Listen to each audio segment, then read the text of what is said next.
Good morning all of you. My name is Ashutosh Rastogi and today in this particular lecture we will going to discuss about mobile satellite systems and its various design objectives. So these are the outlines. We are going to start up with the mobile satellite network architecture, which basically consists of three parts, that is your user segment, ground segment and space segment. We will going to discuss them one by one, and then we will going to discuss about design issues of mobile satellite communication systems such as your coverage, multiple access, distribution, propagation delay, flexibility as well as availability. So we are going to discuss all those design issues one by one. Here we are assuming that you guys have some idea about the satellite communication system, although I will try to cover up in brief about your satellite communication system wherever it is necessary. So this particular figure is actually showing the mobile satellite network architecture. If you closely observe that this bigger oval shape where we'll be having this gateway nodes, where we'll be having these mobile nodes, all these things would have been considered as your ground segment, which basically lying on your ground, that would have been considered as your ground segment. Obviously it is having your CIMS, that is your customer information management system. It is analogous of kind of database, along with your NCC, that is your network control center, and this is your satellite control center. And this is your space segment, which basically comprises of your different satellites, and these links, that is your hard line as well as this dotted lines. These hard lines basically representing your feeder links, which is basically your high bandwidth containing signals, whereas this dotted line is actually showing the mobile links. So via mobile links, basically satellite is trying to broadcast its information to share among multiple mobile users, whereas in via this feeder links we will actually providing certain multiplex data streams from our gateway node to your satellite stations directly. There also exists your inter-satellite links, that is a link between satellite to satellite communication, that would have been called as your inter-satellite links. So this particular complete structure would have been shown as your mobile satellite network architecture, where this gateway node at the backend, it would have been connected with your another type of infrastructure network, that is your PSTN, public switch telephone network, or ISDN, that is your integrated service data network. So this is whole about your mobile satellite network architecture. Now we are going to discuss about various parts in brief. So this mobile satellite network architecture basically consists of three entities, that is your user segment, ground segment and space segment.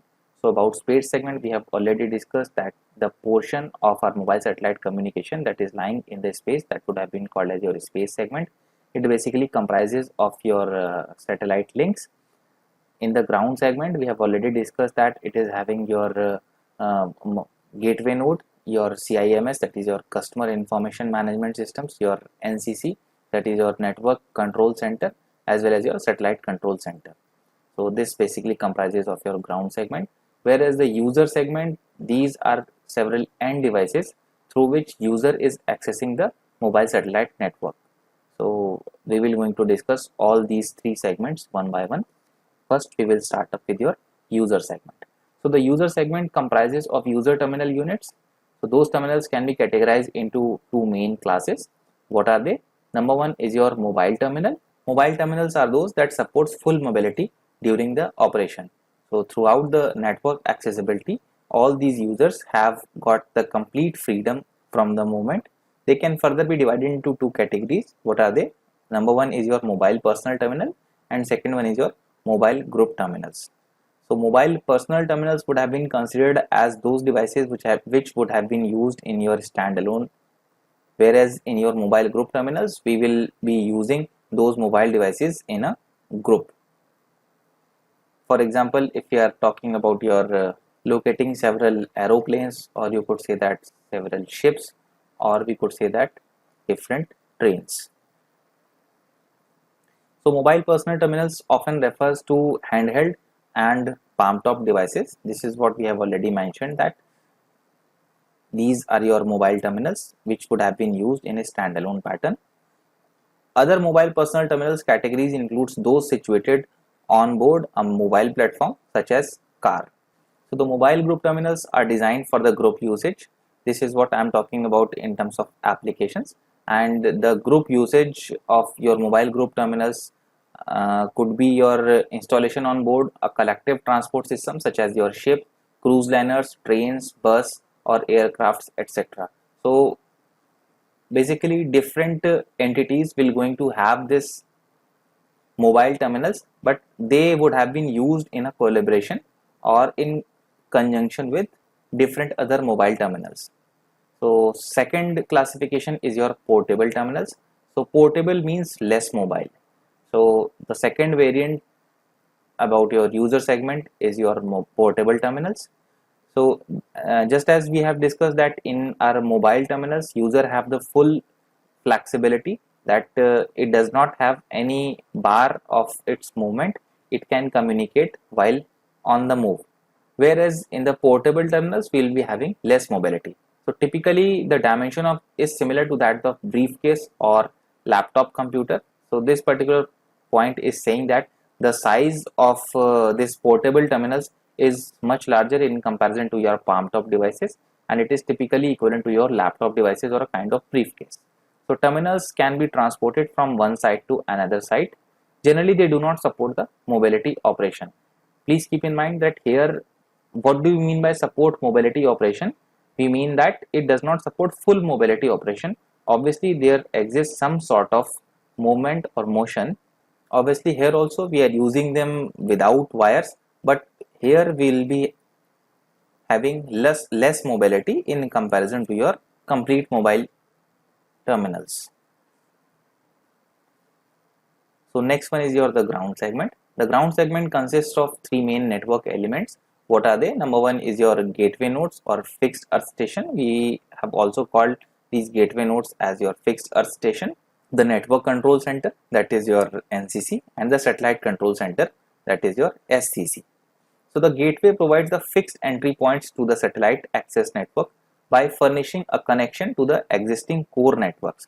And what are those core networks? These are your PSTN, public land mobile network, etc. So basically gateway provides the fixed entry points. I mean, it will going to take up the complete information from several other existing core networks, and it will simultaneously passing a multiplex data stream to your satellites via feeder links. Gateway allows the user terminal to gain access to the fixed network within their own particular coverage region. So this is also one of the important characteristics, as we had already know that the gateway nodes allows basically the interconnection of two different types of infrastructure network.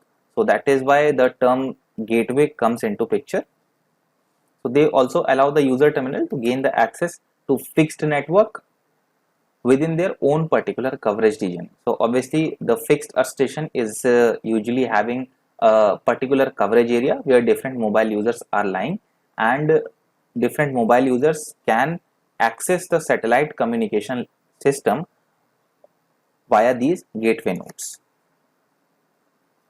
So gateway plays an important role while integrating the mobile network with the satellite. Obviously it is quite crucial, just because our normal mobile phones does not have such capability that it can transmit the signal directly to the satellite, since it requires high power transmission.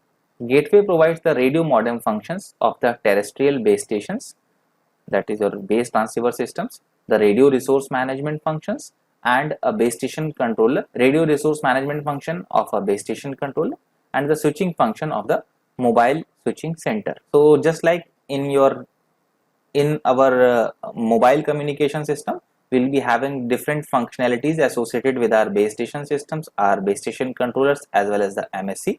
Here this gateway node will going to provide all those functions. So the RF, IF component and the traffic channel equipment together forms the gateway transceiver subsystems. Basically this would have been understood by a certain block structure. So we will try to explain it with the help of this block structure. So this particular figure is showing the internal structure of gateway node. So this particular last end device we have designated as our gateway node, just as it is a kind of basically antenna. It consists of all these components, and what are they? It is consisting of your radio frequency or intermediate frequency, as well as your TC, that is your traffic channel equipment.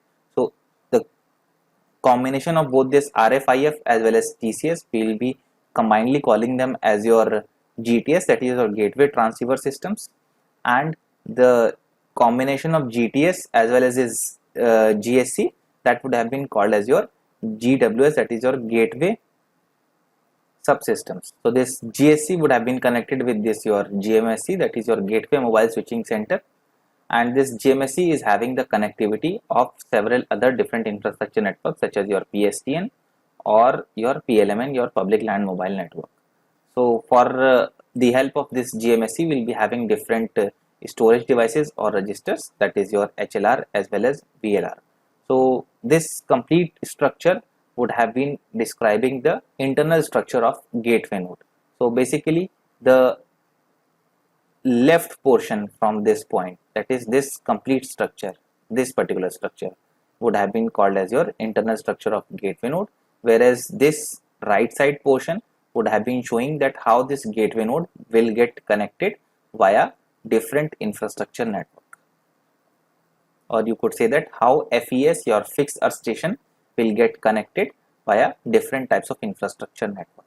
So the gateway subsystems consist of both the GTS and the gateway station controller. This would have been clearly visible via this structure. So the NCC, also known as your network management subsystems, is connected to the customer information management systems to coordinate access to the satellite resources. Just like in our mobile communication system, we will be having different sort of registers to perform different administrative function for providing different sort of services to our customer. It is having different so likewise this mobile satellite system also having a customer information management system, a kind of database which consists of all the information related to any user. It performs the logical functions associated with the network management as well as the control. So the main network management logical functions include, so what are the different network management logical functions are: development of call traffic profiles. It will going to develop the different types of call traffic profiles, that is we are dealing with data or voice or any other different sort of data traffic. System resource management and network synchronization, operation as well as maintenance functions, management of interstation signaling links. Here interstation by interstation we mean different satellite systems. Congestion control, it will going to perform several sort of congestion control so that effective communication will get accomplished without losing quality of service. Provision of support in user terminal commissioning, whereas your call control function includes common channel signaling functions, your gateway selection for mobile origination, that is which gateway node we have to select in order to connect with the satellite, definition of the gateway configuration. So these three are the basic functionalities of your call control functions. Your SCC, that is your satellite control center, monitors the performance of the satellite constellation and controls the satellite's position in the sky. So we have to monitor the performance of the satellite constellation, such as it should not such that satellite should stick to its pre-designated path. So this particular things would have been accomplished with the help of your SCC, that is your satellite control center. So the satellite control functions includes what? Generation and distribution of satellite amphera. Basically satellites are visible for only few minutes to any geographical location on the earth. So we generally deal with the constellation of group of satellites. A standalone satellite will not be able to provide the complete communication process. So we need to take into consideration that which satellites at what time it will going to visible and from where we have to access our information. Generation and transmission of command of satellite payload, reception and processing of telemetry, transmission of beam pointing commands. Via this beam pointing commands we mean that how we're going to get the high gain value in a particular direction. Generation and transmission of commands for inclined orbit operations, and last one is the performance of range calibration. So call control functions includes provision of real-time switching for mobile to mobile calls. So this call control functions, the basic important feature is it provides the provision for the real-time switching for mobile to mobile calls. The CIMS, that is your Customer Information Management System, it is responsible for maintaining the gateway configuration data, performing system billing, and accounting the processing call detail records. So it is just analogous to your MSC, as MSC is responsible for billing as well as configuring different information data on the basis of different database it has, that is your HLR, VLR, etc. So same functionality would have been performed here by your CIMS. It is also a kind of database via accessing the user information. So this CIMS is responsible for all those stuff. Then the NCC, that is your Network Control Center, and SCC, that is your Satellite Control Center, along with your CIMS, that is your Customer Information Management System, can collectively group together to what is known as your control segment. So this control segment, or you could say that the complete controlation operation would have been performed by this control segment. So the space segment of the communication satellite system consists of the satellites and the ground facilities, providing the tracking, telemetry, and the telecommand functions, as well as the logistic supports for the satellite. So these are the basic functionalities associated with your satellite communication systems. So hopefully you guys have much idea about it, but still in brief I should say that we should be able to track the motion or movement of the satellite, that at what time which satellite we will going to have, or from which satellite we will going to receive any signal. Telemetry means at distant we are in a state to perform certain sort of measurements, along with the telecommand, that is from remote location we could provide several commands to our satellite so that it could get accomplished over the satellite, and we are in a state to accomplish our communication process smoothly. So all these functions are quite necessary in your satellite communication system. So the space segment provides the connection between the user and the gateways. So obviously gateway are lying on Earth station, and via gateway basically different users data would have been passed through the space to your satellites. So the space segment consists of one or more constellation of satellites. As I had already mentioned that standalone satellite will not in a state to provide full global coverage. So that is why we need a kind of or we could say that a group of satellites in order to cover up the complete geographical location. So with the help of this constellation or group of satellites, we are basically implementing our communication services. So each with an associated with a set of orbital and individual satellite parameters. For example, your ellipso network. So it is again your SPCN network example, that is your satellite personal communication network example. So the communication satellite is a distant repeater whose main function is to receive uplink carrier and to transmit them back to the downlink receiver. So this is the complete functionality of your satellite. What basically satellite will going to do is it is going to behave like a distant repeater which will going to receive the signal from the Earth station at the uplink frequency, and it should down convert and revert it back to the user which are lying on the Earth.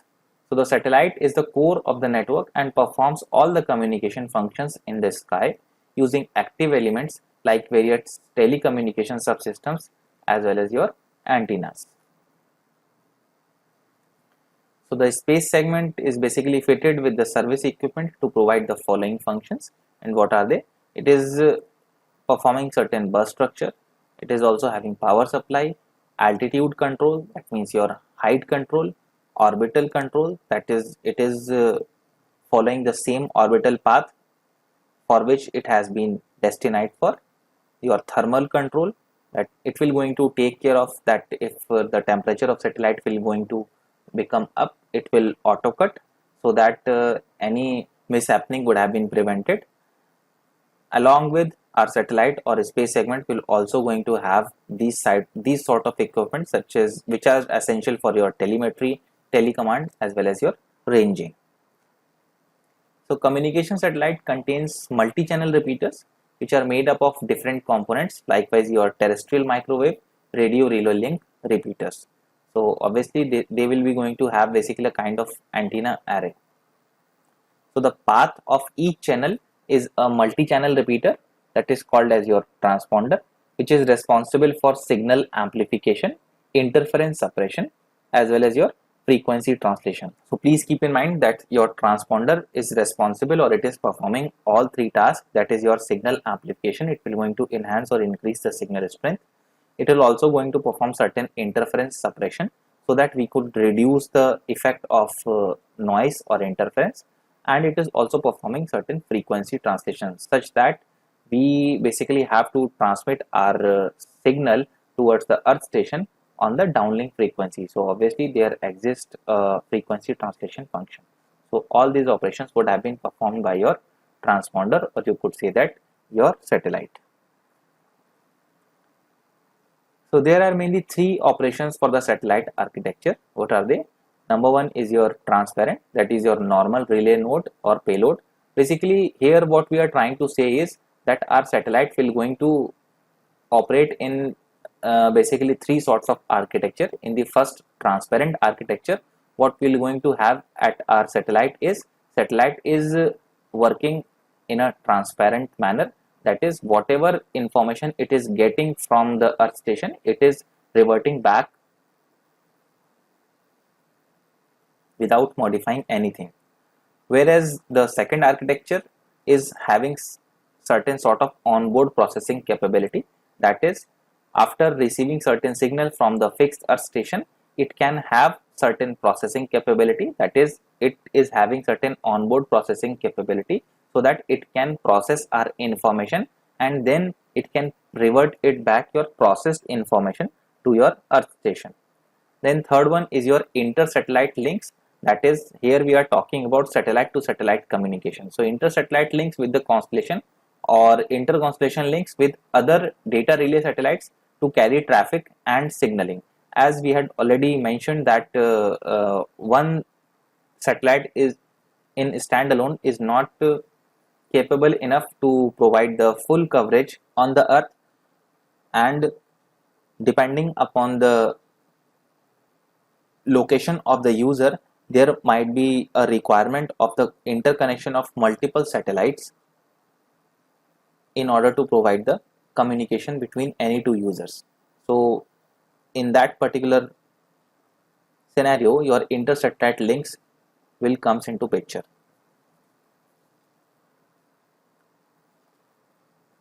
Then tracking, telemetry and telecommand subsystems. So these subsystems are used for carrying out from ground to the following operations for the logistic support of the satellites. What are they? Tracking the position of the satellite. As I had already mentioned that we need to track the position of satellite, such as its angular position as well as distance, and determining altitude while it is being placed in orbit and on station, and then throughout its life to supervise operation and transmit correction instructions. So basically tracking of satellite is one of the important function in satellite communication. If we can't be able to track our satellite properly, then obviously we are not in a state to use them properly. So tracking of any satellite is quite crucial, and how we actually going to perform the tracking and the position of the satellite by determining its angular position or distance, we could say. So telemetering of various onboard functions, this is also the part of your tracking, telemetry and telecommand subsystems. So command of various onboard functions, we have already discussed what are different sort of onboard functions we have. Supervision of telecommunication functions, especially of the carriers in various transponders. So now we're going to discuss about various design issues of mobile satellite communication systems. So the various design issues are your coverage, that is how much area on the earth it will going to cover, any satellite will going to cover. Multiple access technique, that is how multiple users will going to access the information over the multiple access environment, where we will basically going to discuss about your channelization, then distribution, how satellite services will get distributed, then propagation delay,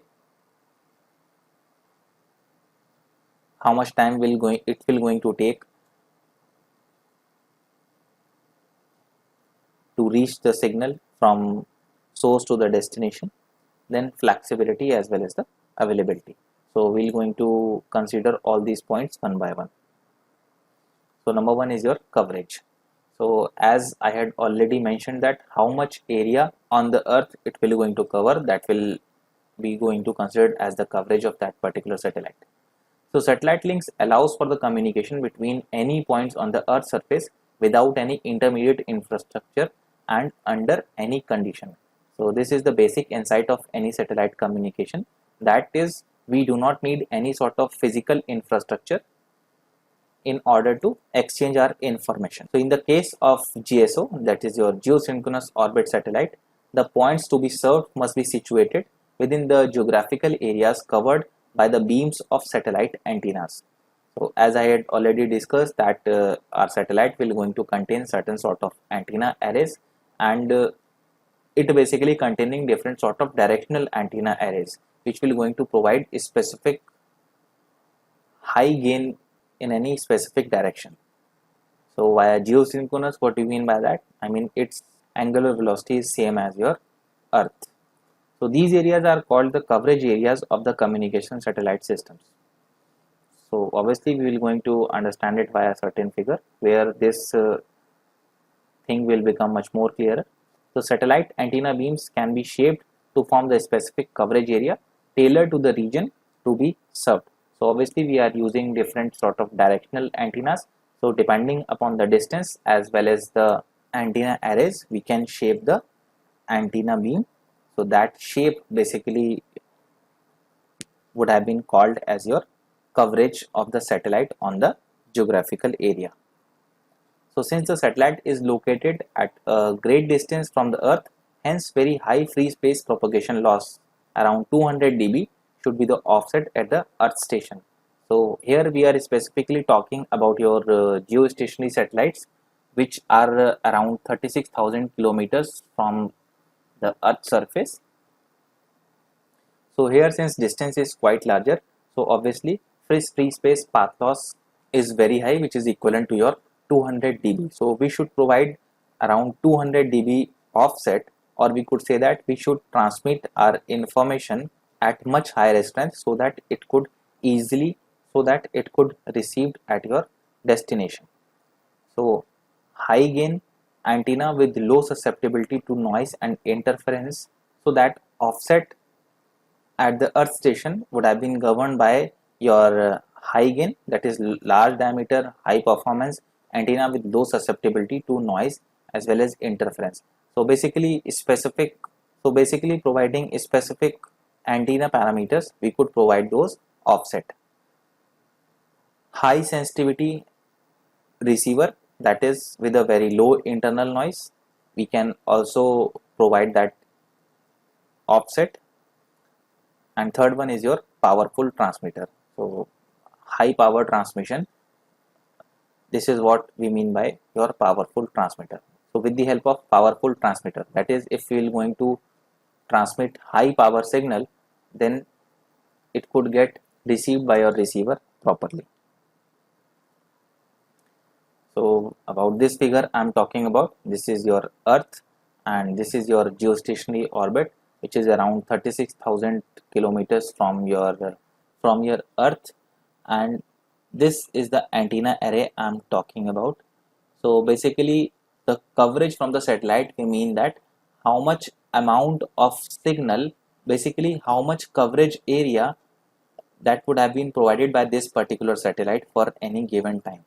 So this particular irregular shape type of structure would have been called as your coverage area. So what is the physical significance of this coverage area? That means those users who are lying in this particular coverage region, they are only in a state to access the services from this particular satellite. So via tailoring of different sort of parameters or the different angular position where we are actually transmitting our information signal. So via tailoring different parameters, we could also change the coverage region on the earth surface. So this particular red color is actually showing that. Next is your multiple access techniques. So multiple access techniques basically deals with how different users will going to access the information in the common medium. Here in the satellite communication system, the common medium we are talking about, you could consider that it is a air, that is in the wireless environment. Multiple satellite users are competing to gain the access from the satellite.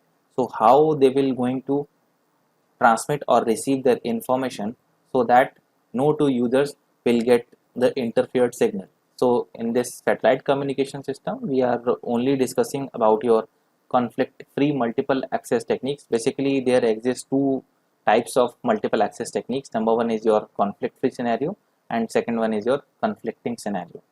So we are basically discussing our channelization, or you could say that your conflict free system, conflict free access techniques.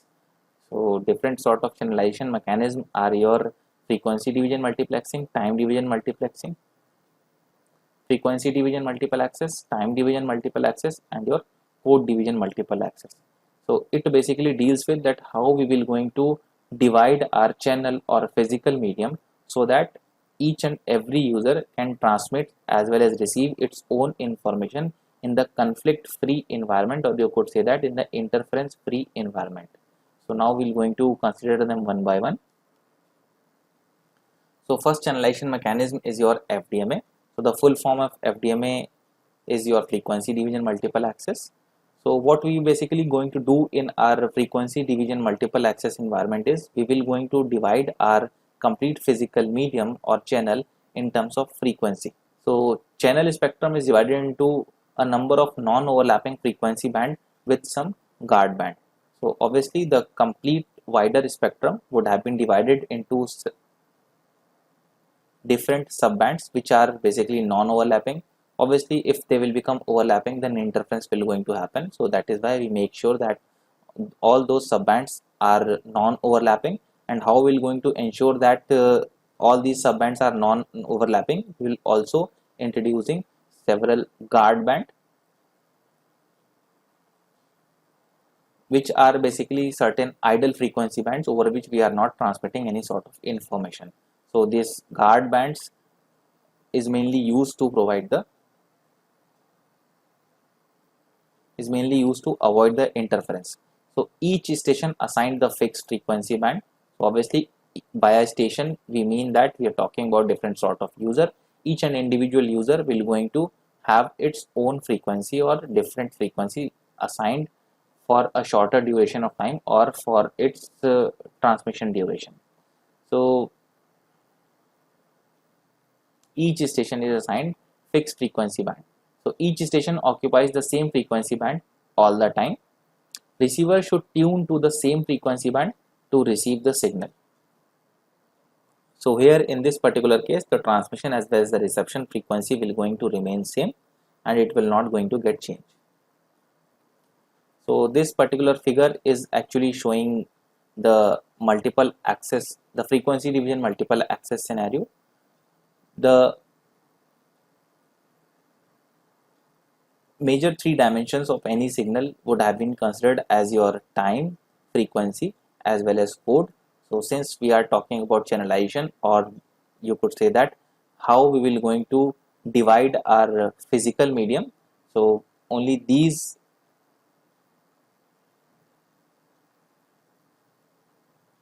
only in these three dimensions we can divide our channel. So here we could say that on this x-axis we have shown this frequency and we have subdivided this complete frequency spectrum into 6 number of parts. So in this particular example we are assuming that there are 6 number of users, that is your k1, k2, k3, k4, k5 and k6, and there also exists an idle frequency band which basically ensures that all these sub frequency bands will not going to overlap with each other. So this is the schematic structure of your frequency division multiple access. It can be used for both, that is analog as well as your digital transmission. So it could be used in your analog as well as your digital communication systems. So the advantages are all the users can transmit their information all the time without waiting for their turn. Obviously, there is a no scope of turn just because sub frequency band is available to each and individual user for all the time. So there is no need for waiting out of any turn, which is the case of your time division multiple access, which we will going to shortly discuss. No dynamic coordination is required just because frequencies are fixed and it will not get changed by the time. So we do not need any sort of dynamic coordination. The disadvantage of your FDMA is it is your inflexible and inefficient if channel load is dynamic and uneven. So as long as all the users are generating the information signal with the same pace, or we could say that with the same bandwidth, in that particular case this scheme functions quite well, but its performance is not good when the user's signal is having variable parameters. Adjacent channel interference is present in spite of providing the guard band. So this is one of the major disadvantage of your FDMA. So now let's move on to your next multiple access technique, that is your TDMA. So TDMA stands for time division multiple access. So such as in your FDMA we have divided our physical channel in terms of frequencies. So here we will going to divide our channel or physical mediums in terms of time. So each user can access to the physical medium in rounds. So by times we mean that in its own turn. So each user get fixed length slot, or you could say that your time slot, which is equivalent to your packet transmission time in each round. So please keep in mind here we are dealing with your packet transmission time and length. These words are we are using. So this is mainly this is used in your digital communication system. So each user can transmit the signal using the same frequency but at different time. So here important point is, in your time division multiple access environment we will not at all going to divide our frequency band, that is whatever bandwidth is available for the signal transmission, this whole complete bandwidth would have been available to each and individual user. But important point is, at a specific time this complete bandwidth will be available to each and individual user, or you could say that in its own time slot only, or in its own turn individual user will get the access of complete bandwidth. So entire bandwidth is available to the user, but only for a small duration of time, that is the time slot duration. So this is what I am trying to tell you. So this particular figure is showing the schematic of your time division multiple access. So here you could say that we have divided our y axis, that is your time, for these 6 users, and there also exists a time difference between any 2 consecutive users time slot. So this time duration would have been known as your guard time interval. So here also we have assigned different users K1, K2, K3, K4, K5, K6, different sort of users. We have assigned different time slots, and they all will going to get the access of this complete bandwidth for a specific amount of time, or you could say that the time slot that has been assigned to this particular user K1. So in its own time slot, user K1 can have the access to use the complete channel bandwidth or the available bandwidth. So this is the structure of your time division multiple access. So the advantages are, it can assign more time to sender with heavier load, which is not the case in your FDMA. So in your FDMA flexibility is quite low, but here we have the flexibility. No need for precise narrowband filters, extended battery life, as well as higher capacity. So here what we could do is, generally our end devices or mobile devices are battery operated. So if we are using FDMA technique, then in that particular case we have to connect it through the channel all the time, whether we have the information or not. But in our TDMA we can have certain idle time too, where we will not going to transmit any sort of information. So it could further enhance or improve the battery lifetime. So the disadvantage is it requires efficient timing synchronization. So if the timing synchronization is not there, the sole purpose of your TDMA will get garbled, such that if different users signals will going to overlap with each other, then interference will going to happen. So this is the major disadvantage of your time division multiple access. So next one is your CDMA. CDMA stands for code division multiple access. So it is basically your spread spectrum technique, where all users use the same frequency, but each user had its own chipping sequence, that is code to encode the data. Chipping sequences are, you could consider them as your smaller chips, or you could say that smaller bits, smaller duration bits basically. So how we will going to perform encoding in our CDMA? So encoding process would have been defined as your encoded signal will be equal to your chipping sequence, which is a unique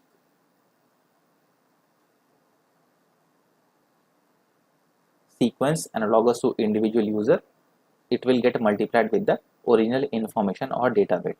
So this is how we are going to encode our signal, and the decoding of that particular signal would have been performed by an inner product of encoded signal and the chipping sequence. So this complete encoded signal again will get multiplied with your chipping sequence, as we had already mentioned that it is your unique code.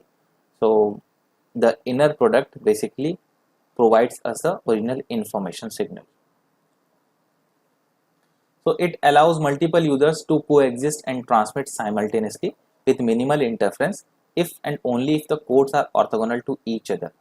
So as we already know that interference will going to happen when two or more signals will going to transmit in the common medium at the same time and are operating at the same frequency, then only interference will going to happen. So here in this particular CDMA, we are basically allowing our signal to interfere with each other, but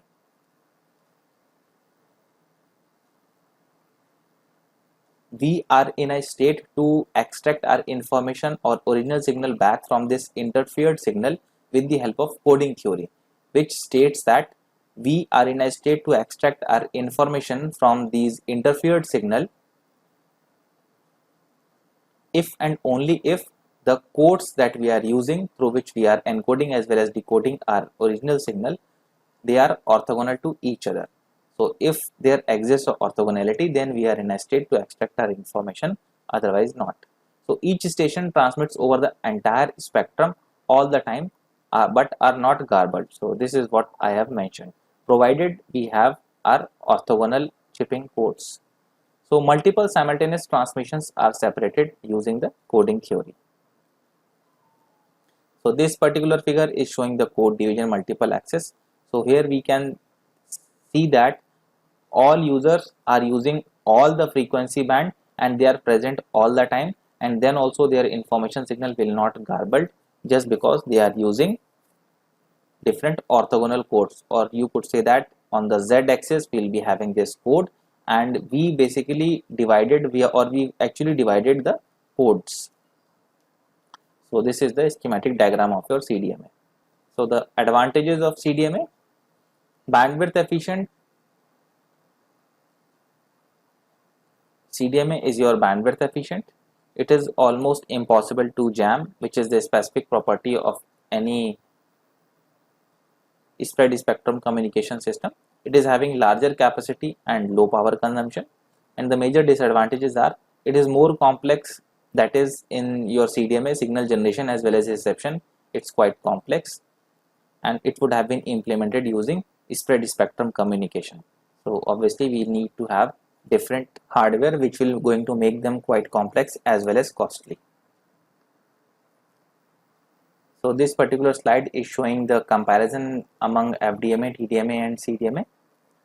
So in our first column we have mentioned different features, whereas other three columns are basically showing your FDMA, TDMA and CDMA. So high carrier frequency stability, if we talk about, in FDMA we required it just because we are dividing our physical channel in your frequency, whereas in your TDMA and CDMA it is not necessary, just because in TDMA as well as CDMA we are providing the complete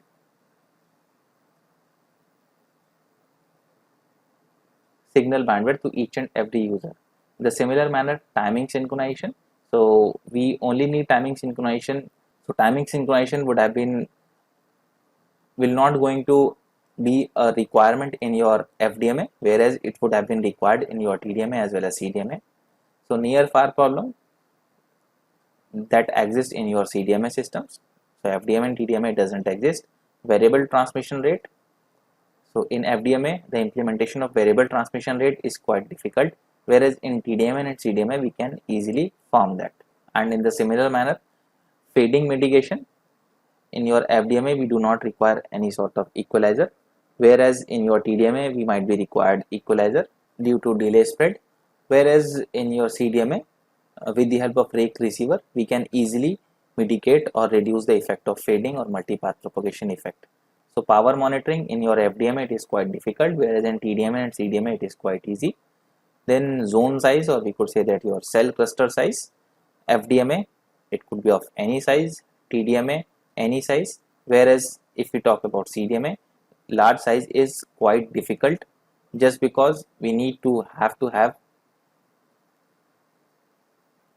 different sorts of orthogonal codes, and if number of users are higher in a larger region, so possibility is quite low that we have large number of orthogonal codes. So that is why large cell size is quite difficult. So this is all about the comparison of your FDMA, TDMA and CDMA. So now next design parameter is your distribution. As I had already mentioned that how we will going to distribute our signal over the earth station. Generally we are providing different sort of broadcast or multicast sort of services via satellite to the individual user which are lying on the earth. So multiple access especially relates to the duplex telephone links. So multiple access, we mean that we had already discussed that how we will going to use the common environment in the interference free environment. So here if we consider about your voice communication, so the full duplex telephone links would have been used. So when the information signal is emitted by a specific earth station towards the other station, that is numerous and scattered throughout the coverage area, the distribution, or we could say that your broadcasting, this is what I am mentioning about. So the distribution capability of the satellite is used. That is how we will going to reach out to individual user. So the distribution capability is particularly useful for television and certain data transmission services, for example your data banks. So as we had already mentioned that it would have been generally used in satellite, we have generally used as your broadcast services as a distribution or multicast. So in some cases it may be useful for receiving stations to have a capability to transmit service channels, reserve channels or selection request channels, etc. So next is your propagation delay. So it is the measure of time lag between the signal transmission. So obviously we are talking about the moment signal would have been generated from the transmitter and the moment it would have been received at the receiver. So the time lag or time difference would have been called as your propagation delay. So in the case of GSO, that is your geosynchronous orbit systems, owing to the distance of the geostationary satellites from the earth, the propagation time between two stations via the satellite can reach approximately 275 milliseconds. So obviously here we are talking about one-sided delay. So if we are considering the particular communication system where we are using geosynchronous orbit for signal transmission reception, so to cover that 36,000 kilometers, we will be requiring 275 milliseconds time duration.